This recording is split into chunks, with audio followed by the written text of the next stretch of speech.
have been looking back at the things that I made in 2025, and although the list is not as big as I would want, I always want to make more things. It really is a reflection of what I did and what I made and what I learned this year. And it's kind of nice to look back and think about all the things that I taught myself how to do this year. Even if I didn't make a lot, I learned a whole lot. So, in chronological order, let's talk about it.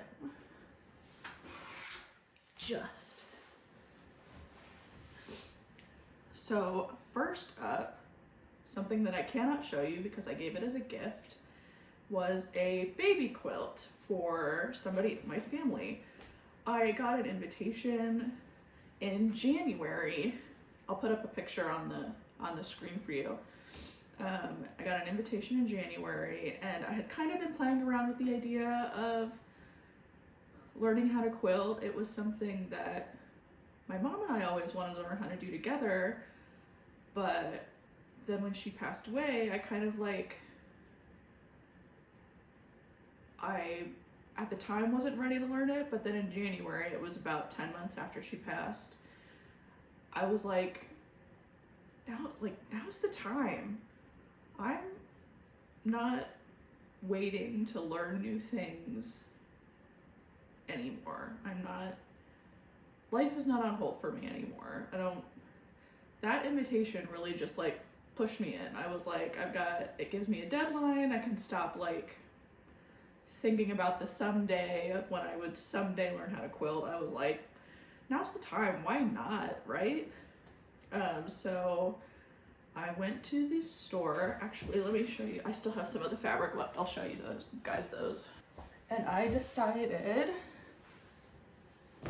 that the back would be made out of this. I still have quite a bit of this. I'm gonna use it in another project.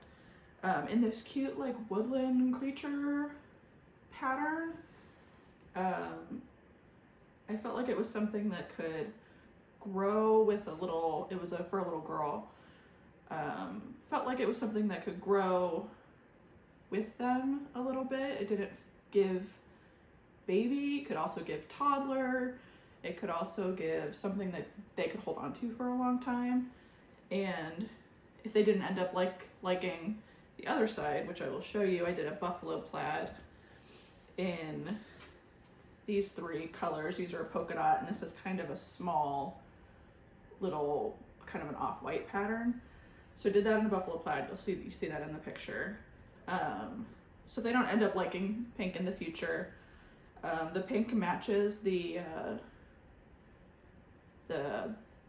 ear and the cheek of a lot of the animals, so it turned out really cute.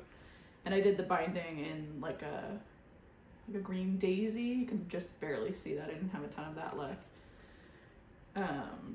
And I learned a lot. I made some mistakes, but my mom taught me how to sew, and so I didn't feel like quilting, which I had been researching how to do for months, honestly. Quilting didn't feel too far off of something that I was capable of doing, and I was totally right. It takes a long time, and I learned that it takes time. But after not doing my hobbies for a long time because I was taking care of my mom, I really found me again. And so the quilt, which is now well loved,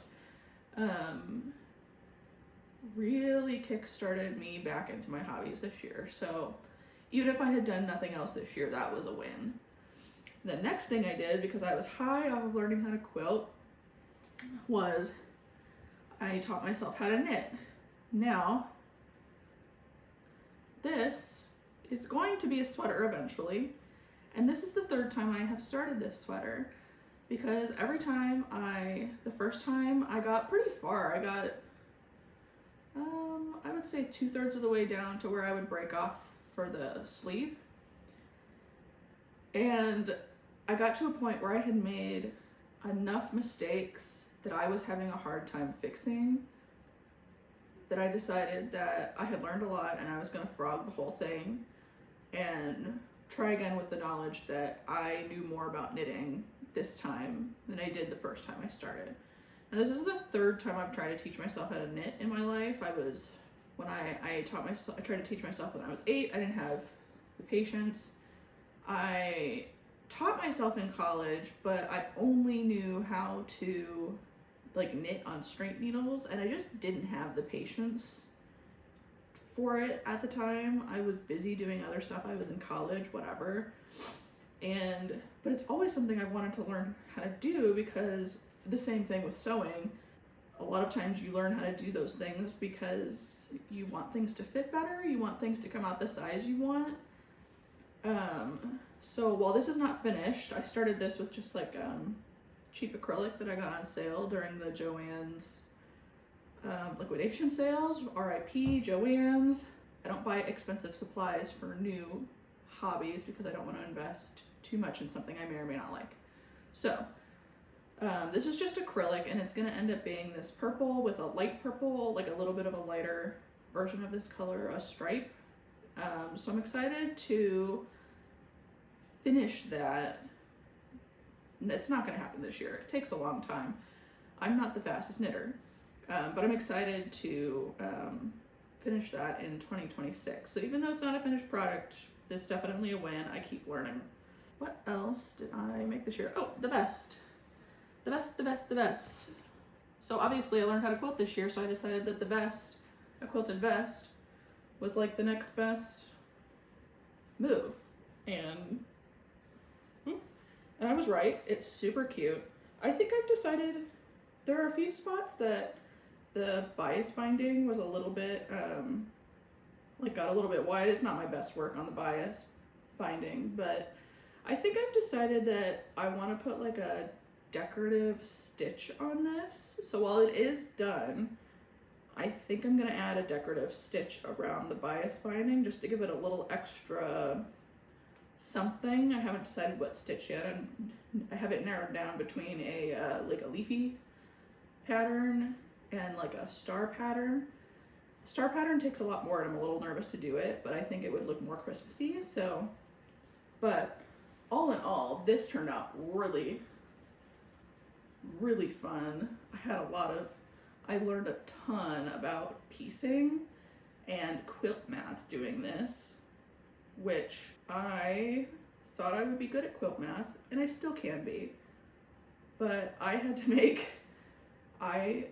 started making patches like 3 or 4 separate times because I quilt mathed incorrectly that many times. But this turned out really cute, and I'm thinking that I want to make a sweater to go with it.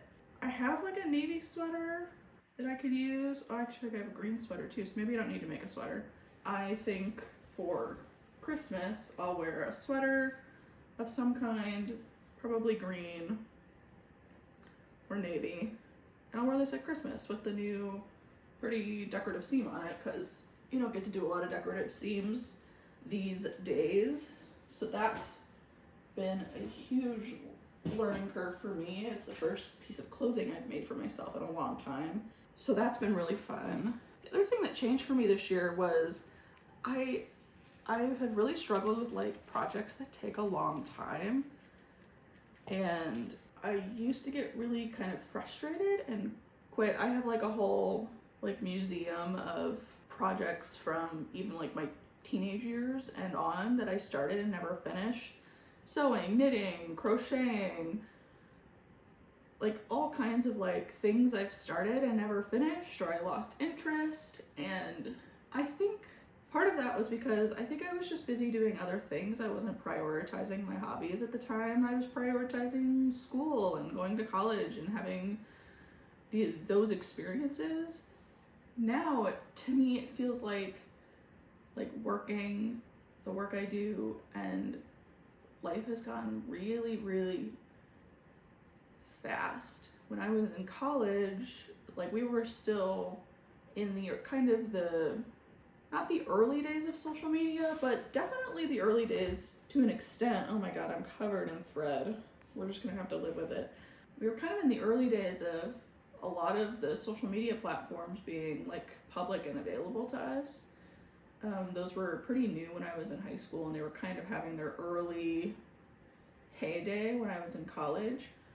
And so I was busy doing college stuff, and I was busy like learning social media and for my degree, and it just wasn't, projects just weren't a priority, except for when I was sewing for theater. But I think this year I've like really learned that there's a lot of comfort and stress relief to be had in not having a deadline on things and just enjoying the process of making cool shit and when it's done, it's done. Like just enjoying the journey and the process and the learning and not having any kind of deadline on things has been like really fun, because not enjoying the process before kept me out of things like knitting and quilting and projects that take a little more patience, and I'm really excited to explore some more of that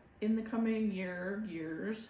I'm gonna do a whole nother video about like what I want to make next year, like my specific like wish list of things that I want to make next year, so that's coming in 2 weeks. I have been seeing a lot of like, this is just me like letting myself being influenced by social media and people online, which is like a fun community kind of thing to do. I've been seeing people like be obsessed with making paper chains and like banners and like kind of those people like leaning into like those kind of nostalgic crafty things we did as kids. And I think in 2026 I want to do more of those kinds of things. Now I'm me, and so for my brain to like really dig into a project, I typically like it to be kind of practical, even if it ends up being pretty, like paper chains. So for me, a paper chain for the holidays, say, I don't want to make something that is hard to keep for the next year. I don't want to make something that I like recycle or like gets thrown away really easy. That's not my jam. So making it out of, say, ribbon and Velcro so that I can take it apart and put it together every year, or making like banners out of felt and ribbon that you can use the next year for, let's say like happy birthday and those kinds of things. I want to make more of the kinds of things that are kind of like offline, don't feel perfect, like feel like they've been touched by a human. Because there's a lot of things that you can buy. Most of my family is not project people. They're not gonna like make things most of the time. They're gonna purchase it, which is fine. But I like things to be touched by people, like look professionally done, sure, to an extent, but I want them to have a human touch on them, and having things that I can, decorate a space with at any time of year. I want things to be reusable and things that I can bring a little more like whimsy and fun and nostalgia and like really slow life down a little bit, because it feels fast and the internet feels fast, and I'm just tired of feeling like I'm in a rush. So in 2026, I'm craving a little more handmade joy, homemade joy. I want to make more cool stuff in 2026. I found me again by making and learning new things in 2025, and I'm just like ready to dig in and make more for me, make more cool things for joy. And I'm excited to show you what I make next year. I've still got more projects to share with you this year, so I didn't share those, but I'm excited to share them with you next week. I've got 3 things to share with you that I'm excited to make. And if you're excited to see what I make with next year, please consider subscribing and joining me for 2026 and the rest of 2025. And let me know in the comments what's something that you made this year that you're really proud of. Just share with me what you're proud of making this year. And if you didn't make anything this year, what did you do this year that you're proud of? Let's just celebrate that we made it through a year and that we're gonna make cool things next year. See you next week. I've got 3 projects for you.